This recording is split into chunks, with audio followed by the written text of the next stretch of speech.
भगवान श्री कृष्ण गीता के 9वें अध्याय के 22वें श्लोक में कहा है कि जो मनुष्य मेरे पर मन लगाते हैं, मेरा ध्यान करते हैं, मैं उनको वो प्रदान करता हूँ जो उनके पास नहीं है। साथ ही जो उनके पास है मैं उनकी रक्षा भी करता हूँ।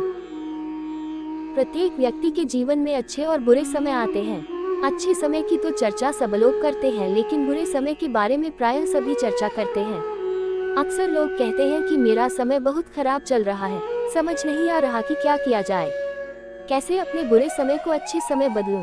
लेकिन सच तो ये है कि दो चीजें ऐसी हैं जिसे बुरे समय में करने चाहिए। भगवान श्री कृष्ण ने गीता में बुरे समय के लिए क्या कहा है, इसे आज हम जानेंगे। आगे हम इसे एक कहानी के माध्यम से जानते हैं। एक बहुत ही गरीब किसान था।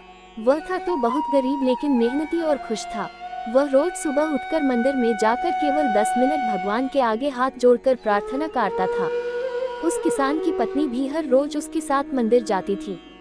प्रार्थना करके वह सारा दिन अपने खेतों में काम करता। उसका जीवन बहुत अच्छा चल रहा था।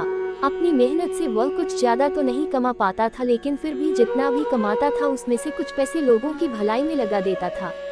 एक उस किसान के गांव में बीमारी फैल गई। किसान का इकलौता बेटा बीमार पड़ गया। किसान के गांव में इस बीमारी के इलाज के लिए कोई अच्छा डॉक्टर नहीं था। पास के शहर में उस बालक को ले जाया गया। शहर के इस अस्पताल का इलाज बहुत ही महंगा था। उस बेचारे किसान के लिए अस्पताल और डॉक्टर का खर्चा आदि दे पाना बहुत ही मुश्किल था। किसान दिन प्रतिदिन हिम्मत हारता जा रहा था। एक दिन अस्पताल में बैठे बैठे वह इतना हताश हो गया कि वो जोर जोर से रोने लगा। साथ ही कहने लगा, पता नहीं किस चीज का बदला भगवान मुझसे ले रहे हैं।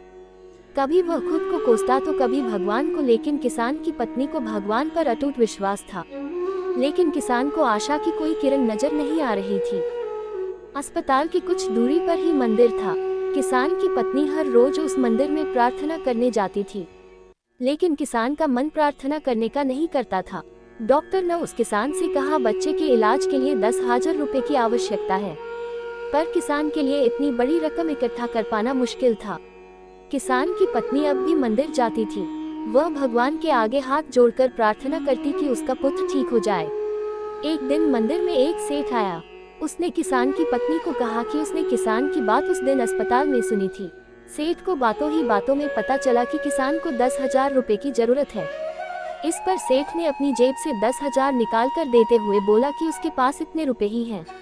साथ ही सेठ ने कागज पर अपना पता लिखते हुए कहा, अगर उनको और पैसों की आवश्यकता हो तो वे बेहिचक मांग लें।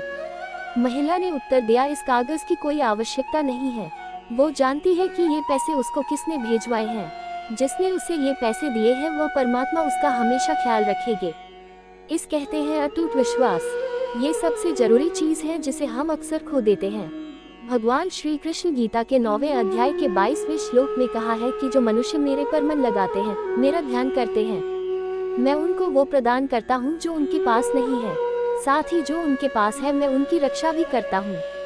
इसलिए यह बहुत जरूरी है कि हम अपने बुरे वक्त में परमात्मा पर भरोसा रखें। इसके अलावा गीता के दूसरे अध्याय के 14वें श्लोक में कहा है कि सुख और दुख का भाव इंद्रियों से निकलता है। ये मौसम के समान है, यानी ये सुख और दुख दोनों ही हमेशा नहीं रहेंगे। इसलिए हमें सुख और दुख का समान भाव से सामना करना चाहिए।